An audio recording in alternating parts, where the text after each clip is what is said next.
नमस्कार, बहुत स्वागत है आपका जोहार झारखंड के इस बुलेटिन में। आपके साथ मैं हूं सोनाली सिंह। गोड्डा के बसंतराय में अंबेडकर चौक पर कल देर रात आग ने भीषण तबाही मचाई। आग की लपटें इतनी तेज थी कि देखते ही देखते आग ने 10 दुकानों को अपनी चपेट में ले लिया। आग में मिठाई की दुकानों के अलावा खिलौने और कॉस्मेटिक की दुकानें भी जलकर राख हो गईं। अगलगी की इस घटना में करीब 30 लाख की संपत्ति के नुकसान की आशंका जाहिर की जा रही है। अगलगी की घटना के घंटों बीत जाने के बाद भी मौके पर फायर ब्रिगेड की टीम ने पहुंचना जरूरी नहीं समझा। इसकी वजह से लोग नाराज भी दिखे और अपने दम पर आग बुझाने की कोशिश की, लेकिन आग की लपटें इतनी तेज थी कि उन्हें सफलता नहीं मिल सकी। लोगों के आक्रोश को देखते हुए बसंतराय के साथ ही हंदवाड़ा थाने की पुलिस भी मौके पर पहुंची। वहीं सीएम हेमंत सोरेन ने पूरे मामले पर ट्वीट करते हुए प्रशासन को बचाव और राहत कार्य चलाने के भी निर्देश दिए हैं। तस्वीरें आपके टीवी स्क्रीन पर, जहां पर देखिए सूचना के बाद भी फायर ब्रिगेड की टीम की मौजूदगी नहीं होती है।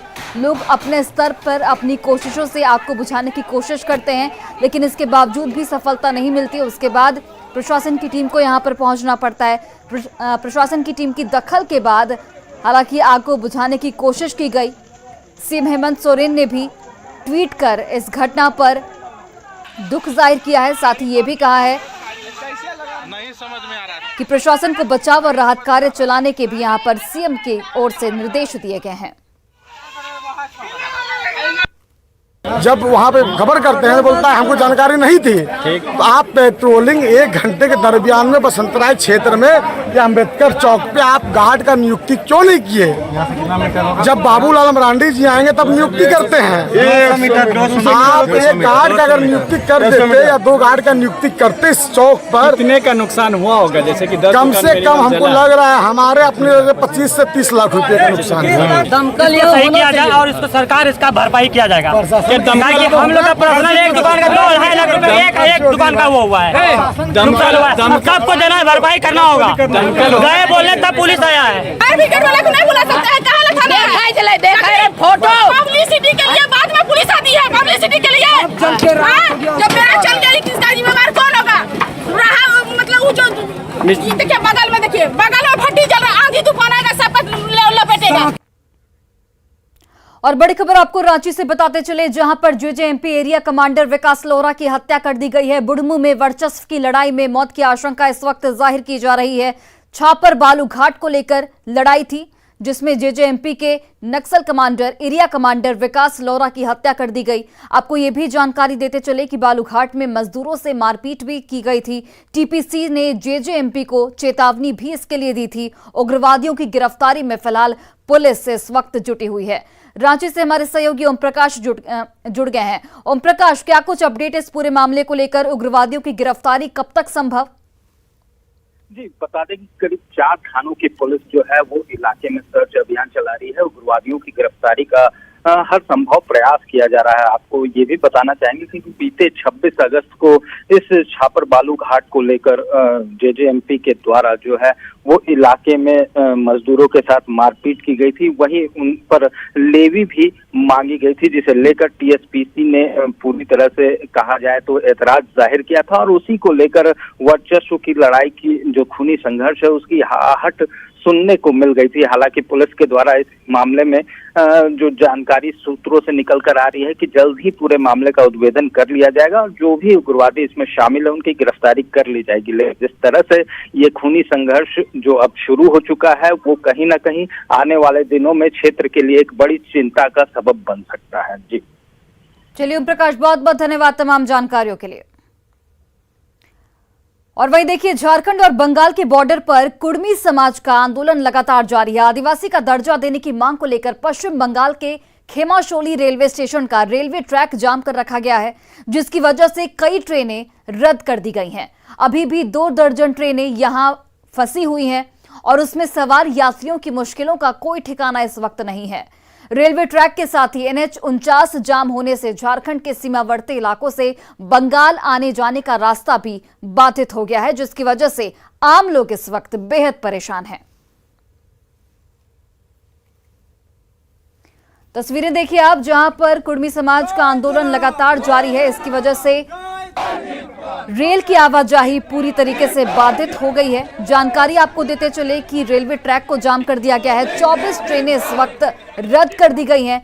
रेलवे यातायात पूरी तरह से यहाँ पर प्रभावित हो चुका है और इस आंदोलन को खत्म करने की भी कोई कोशिश नहीं की जा रही है। प्रशासन की ओर से कोई संजीदगी ऐसे मामलों में नहीं दिखती है और इस वजह से आंदोलन लगातार जारी है और आम लोग इस वजह से बेहद परेशान नजर आ रहे हैं। दो तस्वीरों के जरिए आप देखिए कि किस तरीके से कुर्मी समाज का आंदोलन इस वक्त जारी है। लोगों ने बिल्कुल जाम कर रखा है। जाम की समस्या से इस वक्त लोग हलकान हैं, लोग परेशान हैं। रेलवे की अगर बात करें तो 24 ट्रेनें रद्द कर दी गई हैं। यहाँ वहां ट्रेनें फंसी हुई हैं, जिसकी वजह से जो रेल यात्री हैं जिनका सफर रेल से होना है उन्हें बेहद परेशानी का सामना इस वक्त करना पड़ रहा है। साथीगण बहरागोड़ा से, घाटशिला से, स्टापुलिया से, मुसाबनी से सब आए हुए हैं खेमासोली और खेमासोली रेलवे ट्रैक में बैठकर भूखे प्यासे यहाँ आंदोलनरत हैं। ये जो कुर्मी है 1931 से 1950 तक यानी कि आज़ादी के पहले तक ये एसटी सूची में था और 1950 के बाद आज़ादी के बाद जो है एक राजनीतिक साजिश के तहत इसको हटा दिया गया है। फिर से वही पहचान पाने के लिए, एसटी आइडेंटिटी पाने के लिए हम लोग बीते कई सालों से लगभग 70वां साल से ज़्यादा हो गया तब से हम लोग सब कुर्मी जाति से यहाँ एकत्रित हुए हैं। आज हम लोग यहाँ आंदोलन किए हुए हैं कि हमें वर्षों से अनुसूचित जाति, उससे पहले हम लोग अनुसूचित थे लेकिन आज हम वर्षों से हमें उससे वंचित किया गया है, हमें हमारा हक से वंचित किया गया है। इसके लिए हम लोग सरकार को बहुत पहले से बहुत तरह से ज्ञापन देते आए हैं लिखित, लेकिन कोई सुनवाई नहीं हुई है, किसी तरह से कोई संज्ञान। और वही देखिए पलामू के मेदिनी नगर से ठगी की एक ऐसी वारदात सामने आई है जो काफी हैरान करने वाली है। दरअसल एक महिला को झांसा देकर ठग 5 मिनट में 5 लाख के गहने लेकर फरार हो गए। ठगों ने पहले अन्नपूर्णा देवी से गंगा जल में धोकर गहने पहनने की बात कही और फिर गहने उतरवा कर ले भागे। सोने का कंगन, गले का हार और कान की बालियां खुद पीड़ित अन्नपूर्णा देवी ने अपने हाथों से उतार कर दिया और जब ठग फरार हो गए तो वह सन्न रह गई। शिकायत के बाद पुलिस इस मामले की छानबीन में फिलहाल जुट गई है, लेकिन इस वारदात से समझा जा सकता है कि ठगों से आपको सावधान रहने की जरूरत है। उसके बाद फिर हमको बोला कि सब गहना धो के पहने हैं। हम कहेंगे नहीं, हम तो धो के नहीं पहने हैं।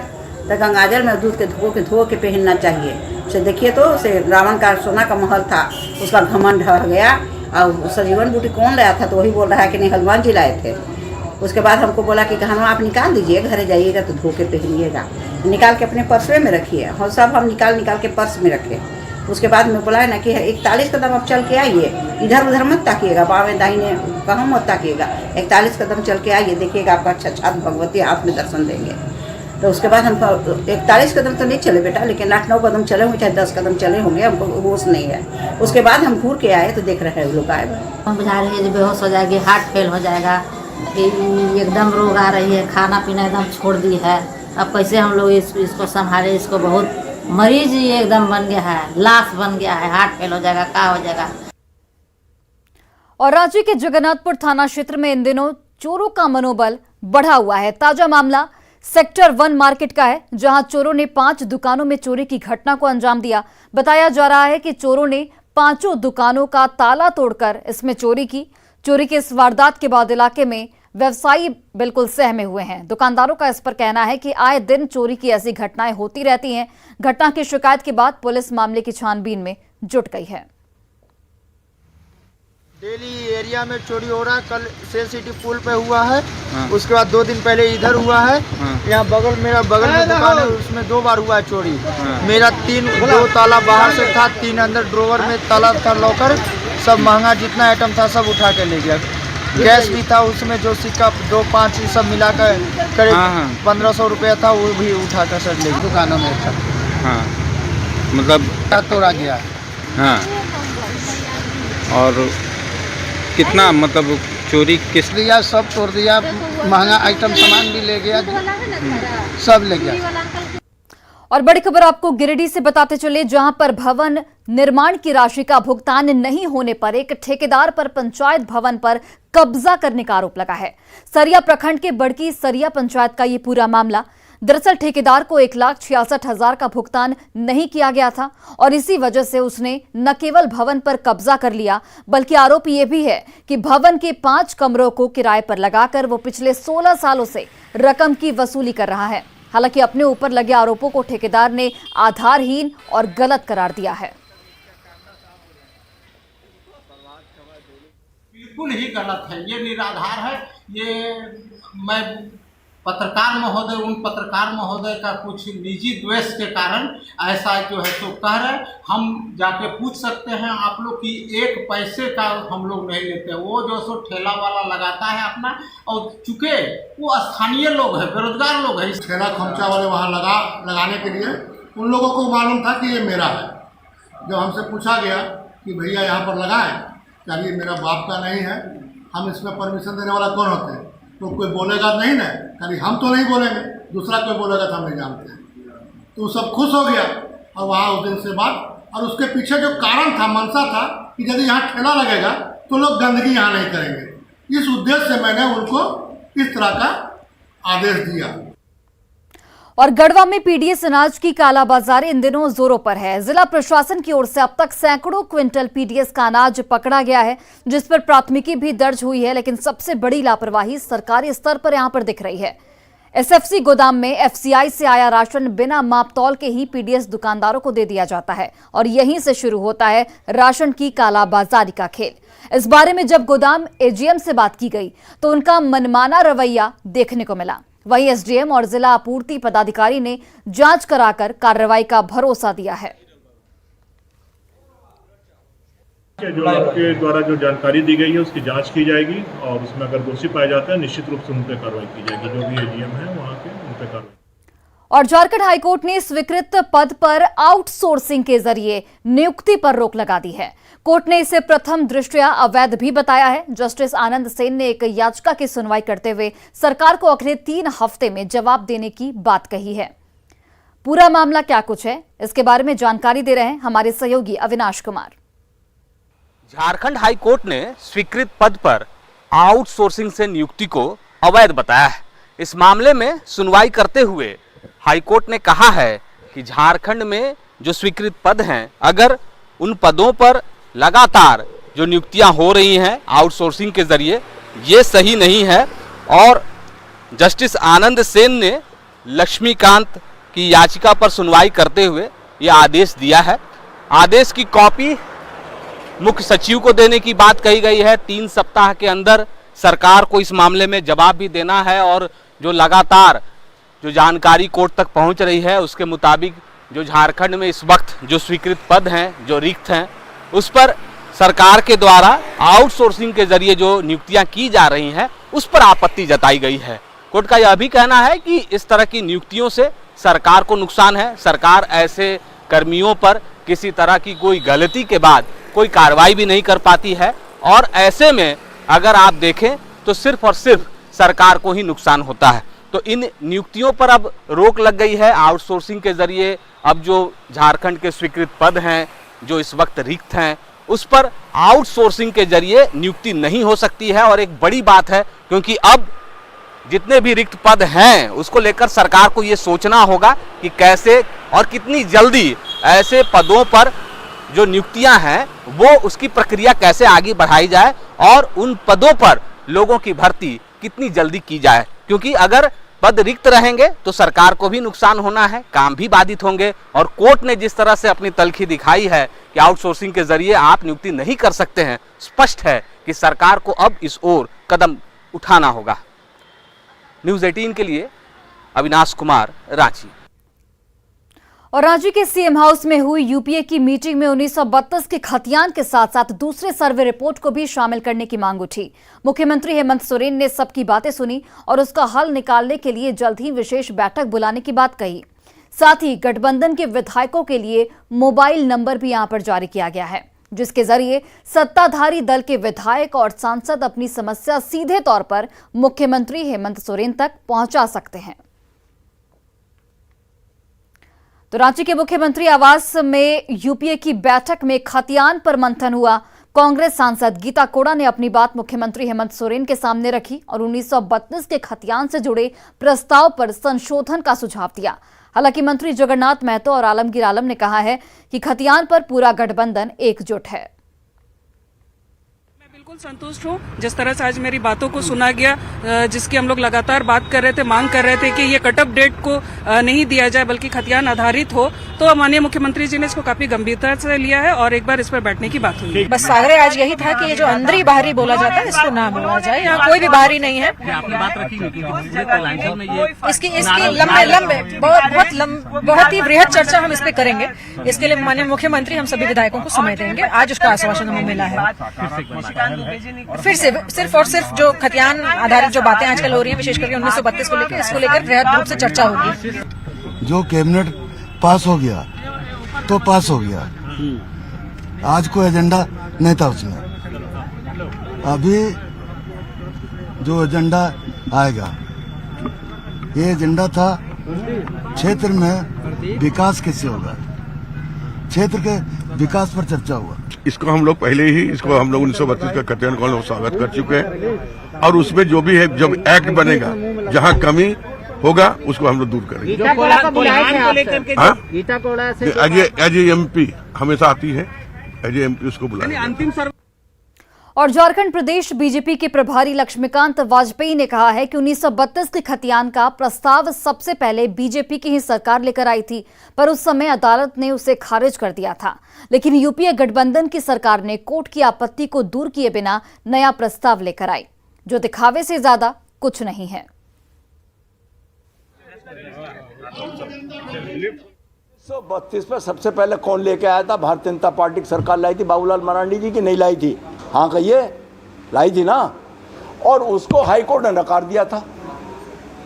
तब हाईकोर्ट के नकारने के बाद हाईकोर्ट ने जिन बिंदुओं पर नकारा था उन बिंदुओं का समाधान करके लाए हैं। क्या ये छल कर रहे हैं या वाकई उस बिरादरी का, उस समाज का हित कर सोच रहे हैं? और आपने गूगल बॉय तो कई देखे होंगे, लेकिन आज रांची के कैलेंडर बॉय से आपको मिलवाते हैं, जिसे न सिर्फ इस महीने और इस साल की एक एक तारीख याद है, बल्कि वो आने वाले कई साल की तारीख और दिन भी चुटकियों में बता सकता है। रांची के पुंदांग के रहने वाले कैलेंडर बॉय विवान शर्मा से बात की हमारे सहयोगी संजय सिन्हा ने। बहुत सारे बच्चों ने अपनी प्रतिभा को जाहिर कर खुद को गूगल बॉय साबित किया है, लेकिन हम आपको एक ऐसे बच्चे से मिलाने जा रहे हैं जो कैलेंडर बॉय है। जी हाँ, मिलिए रांची के विवान से। विवान आपको 1900 यानी 1900 से 2100 साल का कोई भी तारीख आप इनसे पूछिए, दिन बता देंगे। कक्षा 2 के विद्यार्थी हैं और उम्र है 7.5 साल। तो विवान, हम आपसे एक सवालों की लिस्ट हमने लाई है आपके लिए, और हम आपसे जो सवाल पूछेंगे, हम आपसे पूछेंगे डेट पूछेंगे, ईयर पूछेंगे, आप हमको दिन बताइएगा, डे बताइएगा।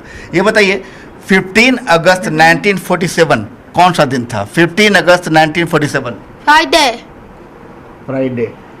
अच्छा बताइए 1 जनवरी 1947 वेडनेसडे है। माने बचपन से ही कैलेंडर को इतना फोकस करता था क्या? बचपन से तो नहीं बोल सकते, क्योंकि ये 3 साल तक तो बिल्कुल बोलता ही नहीं था। लेकिन अभी ये कुछ दिनों से देखते उसका इंटरेस्ट कैलेंडर के साइड पे ज़्यादा है। ये कोई सामान कहीं आप रख के भूल गए हों तो उसमें ही मदद करता है आपकी? जी बिल्कुल, कोई भी सामान अगर हम कहीं रख करके भूल जाते हैं, लेकिन विवान ने उसको रखते हुए देखा है, तभी वो बता सकता है। अगर इसने देखा नहीं है तो ये नहीं बता पाएगा। जिस डेट में, जिस तारीख में, जिस दिन में वो सामान अगर उस स्थान पर रखते हुए इसने देख लिया तो डेफिनेटली ये उसको बता देगा। बता रहा है कि दिन कौन सा है, मेमोरी इतनी शार्प है कि कौन सा सामान घर में कहाँ रखा है उसे भी बताता है।